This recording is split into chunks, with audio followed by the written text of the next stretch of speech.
चाहिँ के गर्न लाउनु भएको छ भन्दाखेरि त्यो डस्टरलाई इरेजरलाई उठाउँदै हुनुहुन्छ है, डस्टरलाई उठाउँदै हुनुहुन्छ भनेपछि यो के भयो त हाइड्रोलिक सिस्टम हो। यस्तै खालको हाम्रो हाइड्रोलिक ग्यारेज लिफ्टमा पनि गाडीलाई लिफ्ट गर्नलाई यही प्रिन्सिपलमा आधारित भएर चाहिँ काम गर्छ। यो त एउटा मोडेल भयो हाइड्रोलिक ग्यारेज लिफ्ट। ओके, आज मैले यहाँ के ल्याएको छु भन्दाखेरि हाइड्रोलिक प्रेसको एउटा मोडेल र आज हाम्रो काम के हो पास्कल्स ल। पास्कल्स ल भनेको अघि हामीले प्रयोग पनि गरिसक्छौँ होइन। एक ठाउँमा प्रेसर दिँदाखेरि त्यति नै प्रेसर के हुन्छ जताकतै लाग्छ। अब यहाँ हेर्नुहोस् त भाइ बहिनीहरू, यहाँ चाहिँ एउटा ठुलो सिरिन्ज प्रयोग गरिएको छ। यो चाहिँ सानो छ, यो ठुलो छ। यसको क्रस सेक्सन एरिया कम छ, यसको बढी छ होइन।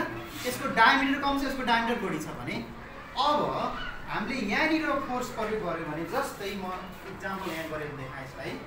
म यसरी यहाँ गरेर देखाउँछु हेर्नुहोस् है। यो डस्टरलाई उठाउँदैछु मैले भने यसरी हामीले यसलाई गर्छु लिफ्ट गर्न सक्छौँ। अब यहाँ बुझ्नुपर्ने कुरा के छ भने यहाँ एप्लाइड फोर्स F1, यो कति फोर्स पैदा भयो F2 भन्न सक्छौँ। यसको एरिया A1, यसको एरिया A2 र त्यसबाट पास्कलले के भन्छ भने दुईटैमा बराबर प्रेसर लाग्छ। F1/A1 = F2/A2। त्यसबाट लार्ज फोर्स यहाँनिर क्रिएट हुन्छ। सो यो त मोडल भयो। यसको कहाँ प्रयोग गरिन्छ भन्दा हाइड्रोलिक सिस्टममा, जस्तै हाइड्रोलिक ब्रेक। हाइड्रोलिक ब्रेकमा पनि गाडीलाई रोक्नु पर्यो भने त्यहाँ प्रयोग गरिन्छ। यही सिस्टम आधारित पास्कल्स छ। अर्को चाहिँ हाइड्रोलिक प्रेस, जस्तै कपासलाई खान्नु पर्यो to make the bales of the cotton. कपासलाई खाँदेर हामीले प्याकेजिङ गर्नु पर्यो भने हामीले प्रयोग गर्छौँ। अर्को भन्नुहोस् त के हो hydraulic jack.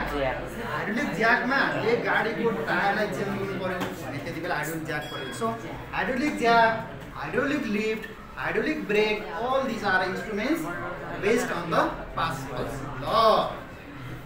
Can you tell me the Pascal's law? What is Pascal's law? When pressure is applied in one place in a closed liquid, then what happens? It will be transmitted equally in all directions. चाहिँ यहाँ upthrust निकाल्न खोजिरहेको छ हैन। हावामा जोग्दाखेरि ढुङ्गाको weight कति छ भाइ? 2.4 न्युटन। 2.4 न्युटन है। हामीले त्यहाँ 2.4 न्युटन भनेर लेखिरहेको छ। 2.4 न्युटन भयो। त्यसपछि अब यसलाई हजुरले के गर्नुहोस् पानीमा राखेर जोख्नुहोस् है त कति आउँछ।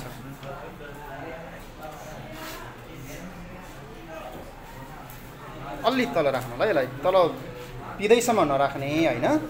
ल भन्नुहोस् कति छ? 1.6 न्युटन। 1.6 न्युटन। गुड। कति आयो भन्दाखेरि हाम्रो 1.6। ल भन्नुहोस् तपाईँहरू कति कमी भयो? 0.8। How much weight is reduced by the stone when it is measured in water?